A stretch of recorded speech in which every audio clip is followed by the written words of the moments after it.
A little prompt telling you that the session's being recorded. Okay, great, wonderful. Well, hello everyone. As I mentioned, I'm Catherine Stanley with the AirTAP program. Give you a little bit of overview of who AirTAP is if you are unfamiliar with us. The AirTAP is, please welcome this webinar. This has been a series of webinars. This is number 5 of 5 that we offered during the fall and winter. So this webinar series is sponsored by MnDOT's Office of Aeronautics, and it's administered through the Airport Technical Assistance Program. So that's what the long name for AirTAP is. We are at the Center for Transportation Studies at the University of Minnesota. So we actually started in 2000. It is the first in the nation for offering practical yet specialized training and resources across the state for those who operate, maintain, and administer Minnesota's public use airports. Minnesota's general aviation personnel across the state have had access to targeted information and training to reduce costs and improve the safety, quality, and the overall efficiency of airport operations. AirTAP also helps airport staff develop a community network for exchanging best practices and learning from one another. So we offer 4 major service categories for the airport community. We provide education and training. In addition to the webinars we've been putting on, we've done one-day workshops. We also help coordinate and administer the Minnesota Airports Conference. It's always held the last week in April. And new this year is we're doing a pre-conference workshop. It's basics of airport management. So if anyone is newer to the airport as a manager or you want a refresher, I encourage you to check out our website and see what that new workshop has to offer in addition to the wonderful conference. We also provide technical assistance, access to experts, and we have resources, both printed materials. We have a quarterly briefings newsletter that goes out. And we also have a vast website full of many different resources that you may have, including these recordings from the session. So as I mentioned, this is number 5 of 5. All the sessions have been recorded and are available on our website.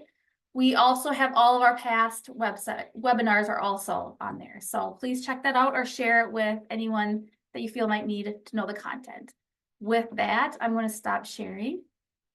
And I'm going to hand it over to our speakers today, Mark Johnson and Mark Schrader with the Federal Aviation Administration.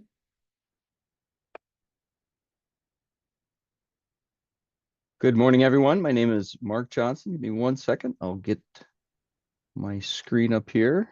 Make sure everybody can see our slides. Can you see them there, Catherine? I can. All right. Welcome to our discussion today on FAA policy. Yes, it is complicated, and some of the stuff we're talking about today sometimes seems to be the most complicated part of all. It's what happens after the grant is awarded.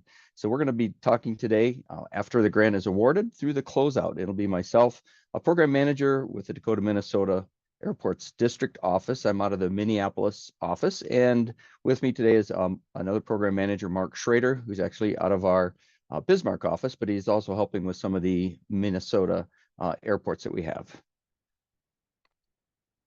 Here's what we'll discuss today.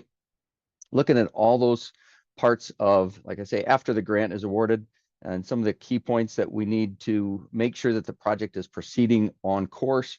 Everything's working as it should. You're getting paid accordingly so that you can pay your contractors and that the grant is actually running as it should be. Any change orders that come along the way. And then one of the most important parts, as you all know, we're always talking about, hey, let's get that closeout wrapped up so you can get your last dollars, get everything closed out, and you can go ahead and utilize the project that you have completed, and we can get all the paperwork done.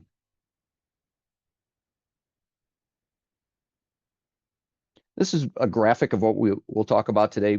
Some of you may have seen this before. We do like sharing it because it does kind of lay it out there graphically what we're looking at. So we're going to be starting at this point here. The POP start date, period of performance, is what POP stands for. You'll hear that acronym often. It basically starts at 4-year clock when the grant has been awarded officially and the money starts flowing. And you then have 4 years to complete the project, whether it's construction, whether it's an architectural engineering design, or if it's maybe it's some NEPA, National EPA documentation that you're working on, whatever the grant happens to be for. You got a 4-year period to complete that work. A lot of projects don't take that long usually. But then at the end of that 4-year period is the pop end date, which means anything to the right of that into the orange and the red, you got to make sure that all of the work that is going to be invoiced has to be completed in that first 4 years. Otherwise, it cannot be reimbursed on the grant. And then obviously the back end there is just to make sure everything is closed out. We wrap it up with a nice bow, and then the FAA closes everything out once we receive it from the sponsor and make sure all of our internal paperwork is closed out and the grant is complete. We can move on to the next project. Companion grants may seem like what is a companion grant for? Why is it used? The Department of Transportation Aviation Department in Minnesota often provides a 5% match. As many of you probably know, that the FAA typically funds 90% of a given project. So there's another 10% that is either filled in by the sponsor and or MnDOT. So typically the grant ratio is 95-5, so 90% FAA funded, 5% with MnDOT on a companion grant, and 5% local share. However, any project, whether there is any local share or MnDOT share at all, needs to have a companion grant. That is because the state of Minnesota is actually a channeling act state, meaning that all of the money that is given to a sponsor for a grant is funneled through the state, which allows MnDOT to add their money to it if they are providing 5% match. And it also helps give them oversight of what's going on with the airports in their state.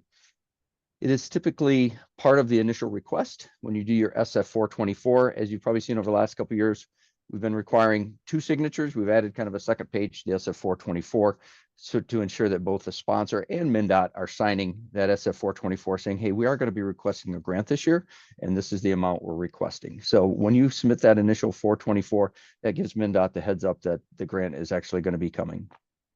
Once the federal grant is awarded, then MnDOT will get a copy of that federal grant. They'll compare it to what that initial SF 424 showed, make sure it is correct. Then they will build their companion grant. Again, whether it's just a grant with no funds, but allows them the ability to channel that money to you from the federal side, or if they're adding that 5% match, they will send you out a companion grant, which just like your federal grant will have to go through some various signatures, and then it will be executed.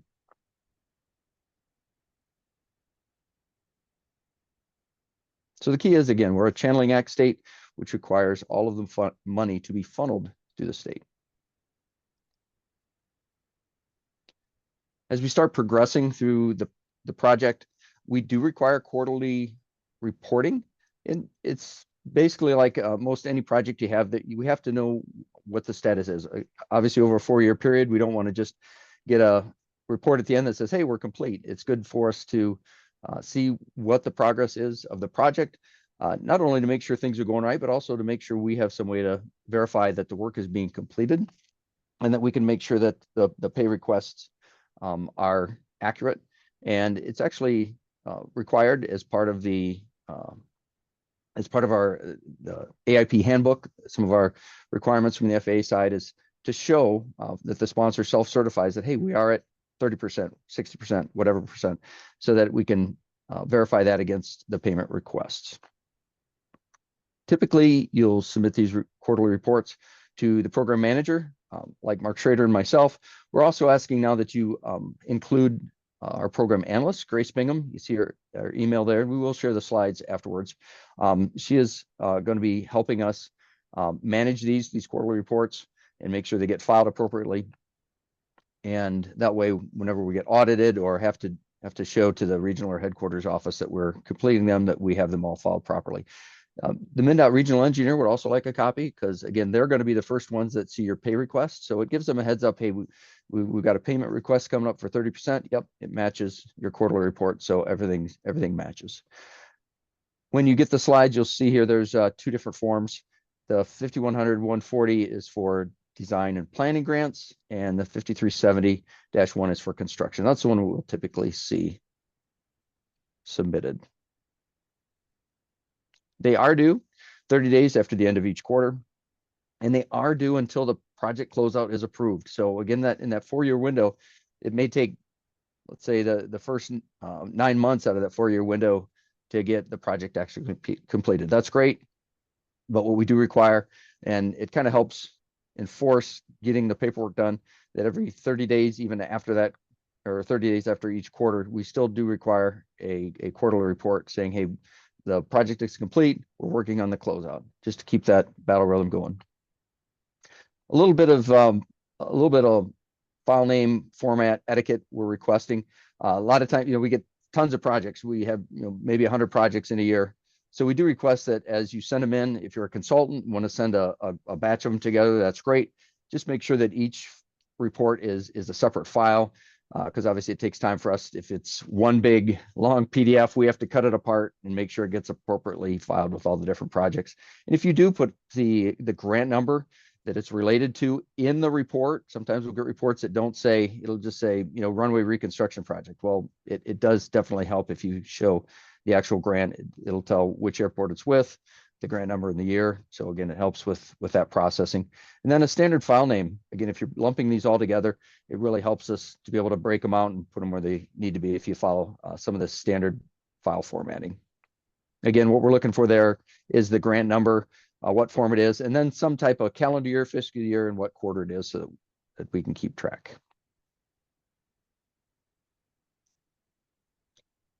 And the bottom line is that quarterly reporting just builds the foundation for the project. It leads into the pay request, any change orders, amendments, and all that should match as we're working towards that final closeout report. So what we don't want to have is a closeout report that has some surprises in it. Hey, we didn't know that you ran over in your sub-base material by $10,000, $20,000. That's not the time to find that out. Those quarterly reports should help us make sure all of this stuff is flowing in the right direction. So ultimately, when we go through audits routinely with the regional headquarters office, that everything matches, and the quarterly reports is the basis for that.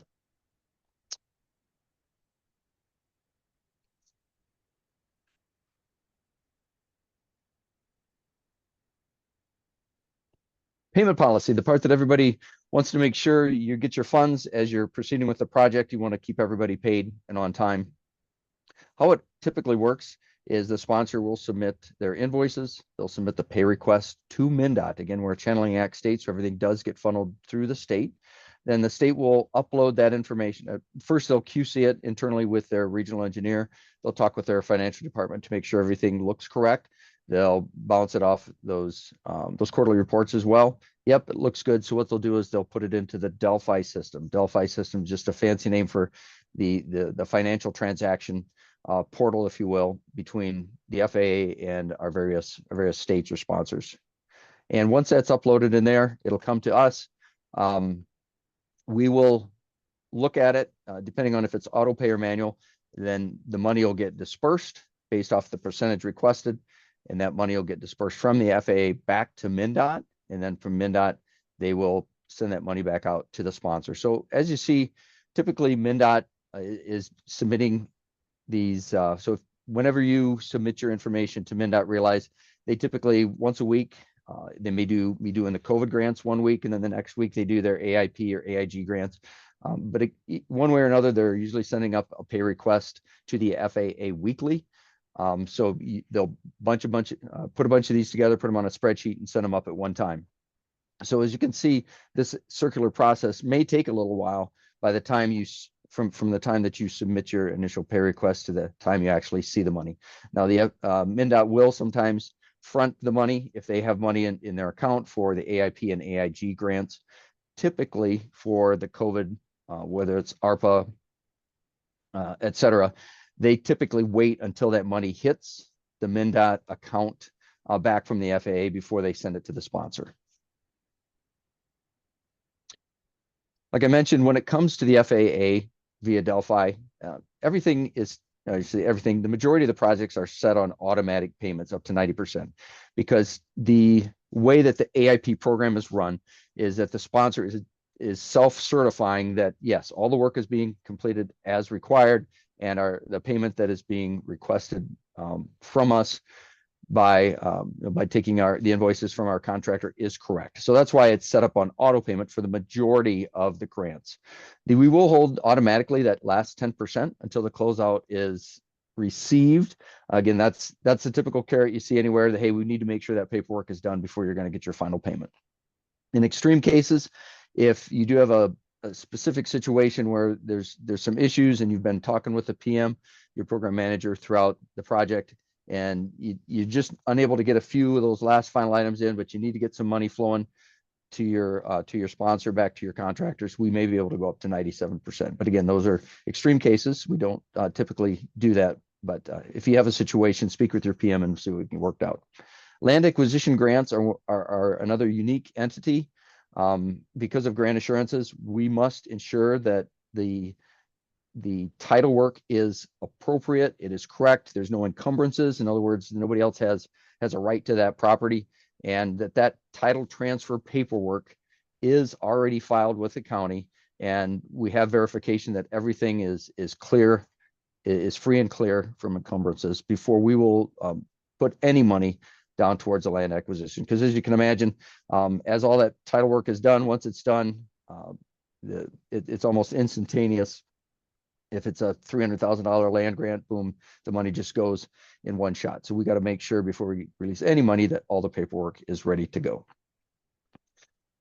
The land acquisition is one form of manual payment. It sounds like, we're not sitting there writing a check when we say manual payment, but what it is, it's basically a switch or a click in Delphi where our program analyst, Grace Bingham, will work with our supervision here, and they will set it up, the grant up, to ensure that extra button is required so it doesn't auto pay as it comes through the process. So again, land grants are one where we make sure that button is selected so that we don't disperse any money until all that title work is done. Then once it is received, Grace will work with our managers here in the ADO office, and if everything looks good, they'll click yes and approve the payment. Other payments that are set up manually are ones that, let's say you have a Buy American paperwork that the sponsor says, hey, we know that it's going to go through, we're going to be greater than 60%. We're willing to take the chance of ordering the equipment now, but we still got to finalize that Buy American, Build American paperwork. You can go ahead and do that, but realize that you will not get paid until that Buy American, Build American paperwork is complete. Planning grants are another one where when the pay requests come in, they are set on manual payment, because there's just a little bit more, I'll say, nuanced discussion on what percentage are we at as far as completion. It's not as cut and dried as, okay, yeah, we see they got the sub base done and they got the first layer of asphalt down. It's harder to physically see the percentage. So what Grace and our management team will do is they'll go to our planners and say, okay, where do we sit with this planning grant? Can we disperse to 40%? They'll say, sure, go from there. And then last but not least, what you're seeing now with some of the ATP, AIG, AIP, we're getting all these different funding sources. Sometimes you have to prorate them.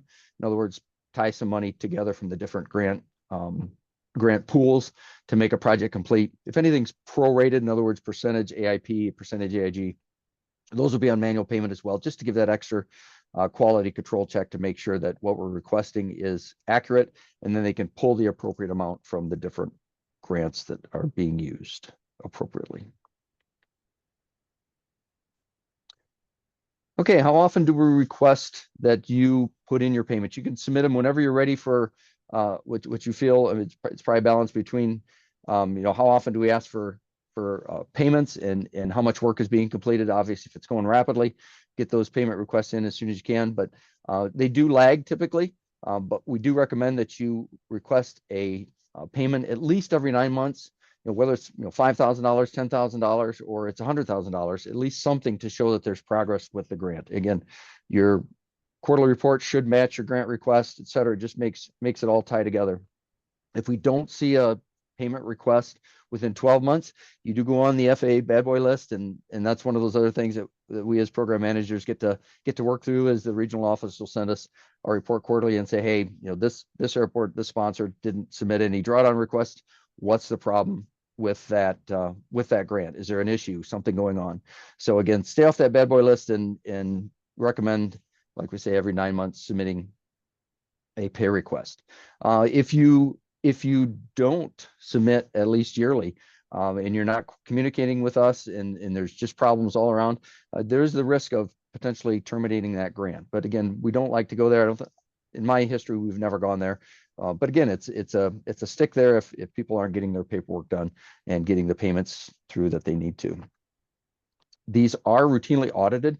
Every quarter, we do get another list from the regional office that goes back and says, hey, this certain grant here, we want you to pull it out of the files. We want you to go all the way back and get the invoices from the contractor, compare them to what MnDOT provides us with some of their reporting, look at the pay requests, look at the quarterly reports, and make sure all of that matches.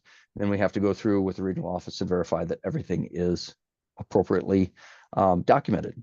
So again, it can be a drawn out process, but something that obviously has to get done so we can make the payments.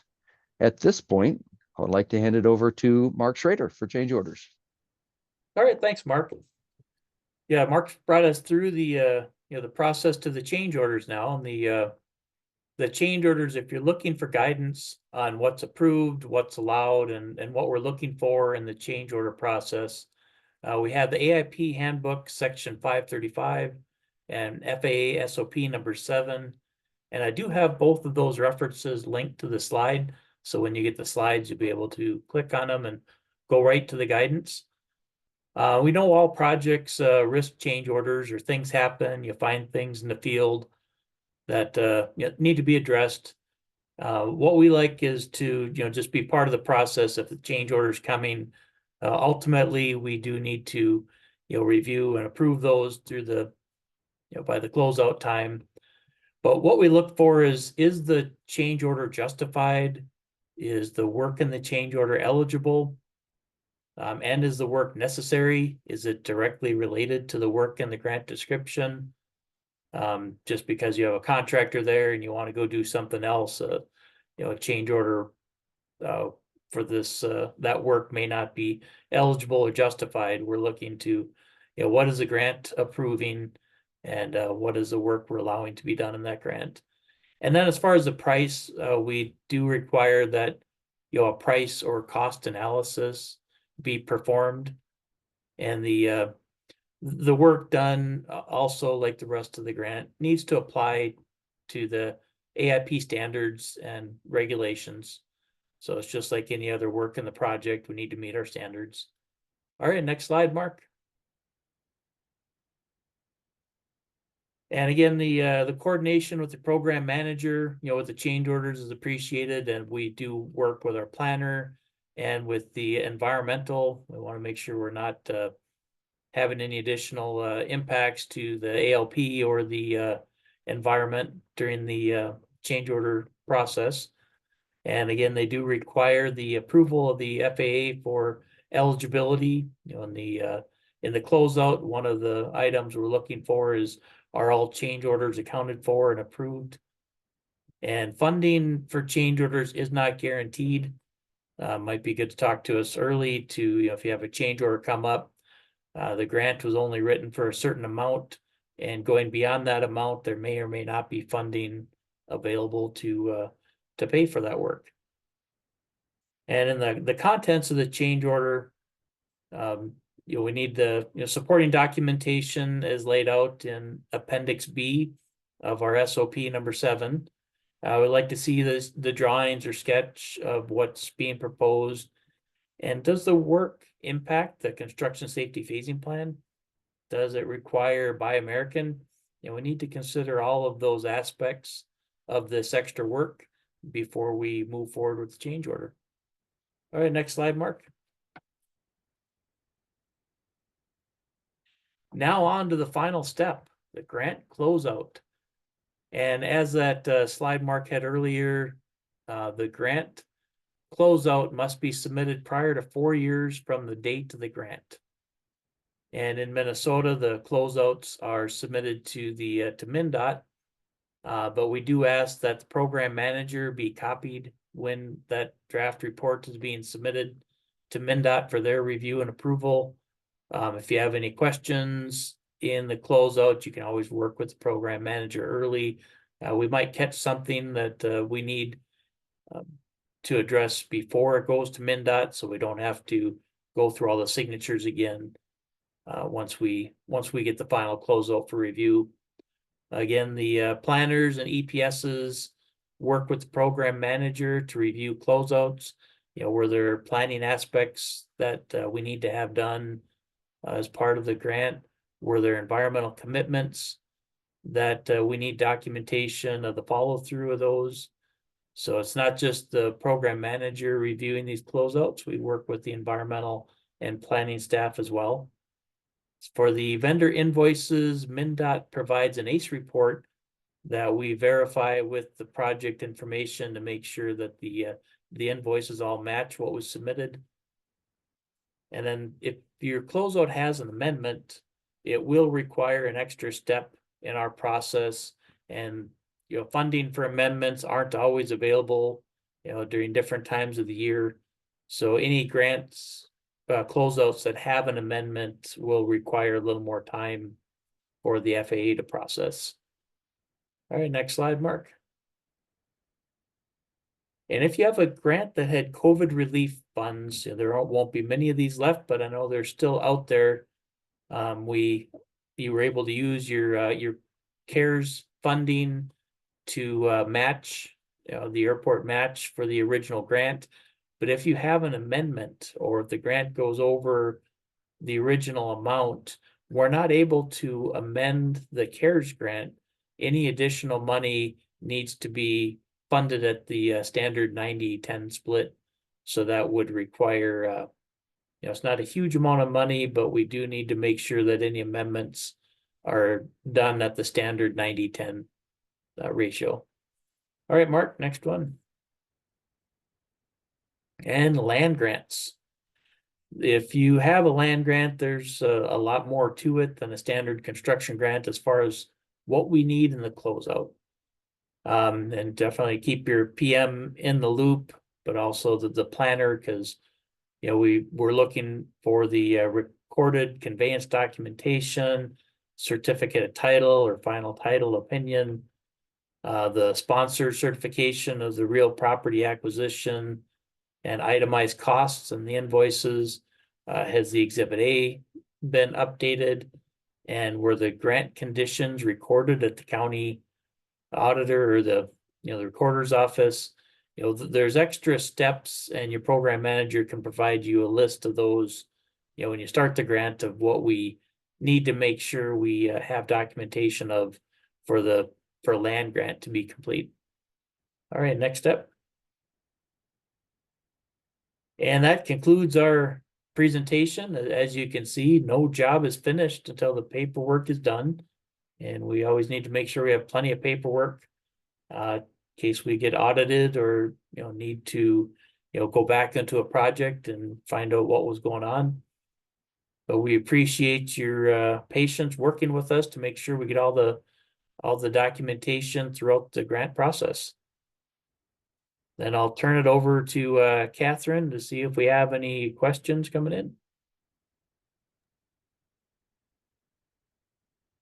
We do have one from Mark Holzer. He asks, can you do change order in a planning grant to include AGIS?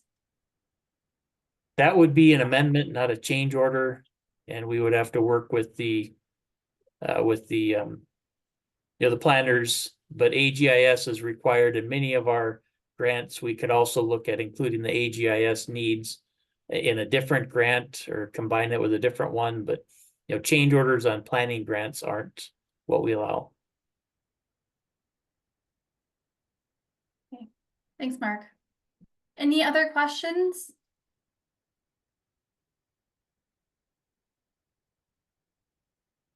If not, you know how to reach Mark Johnson and Mark Schrader and the rest of the FAA team.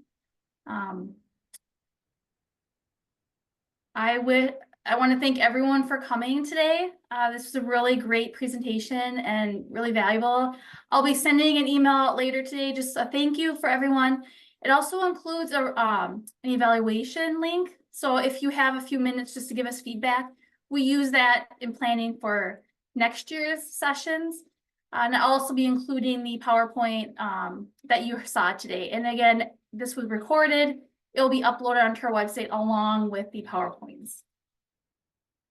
So with that, thank you so much, Mark Johnson and Mark Schrader, for spending some time today and putting together this presentation. Hey, you're welcome, Catherine. Thanks for having us. Yep. Thank you, Catherine. Okay. Bye, everyone. Wonderful. Bye, everyone. Bye.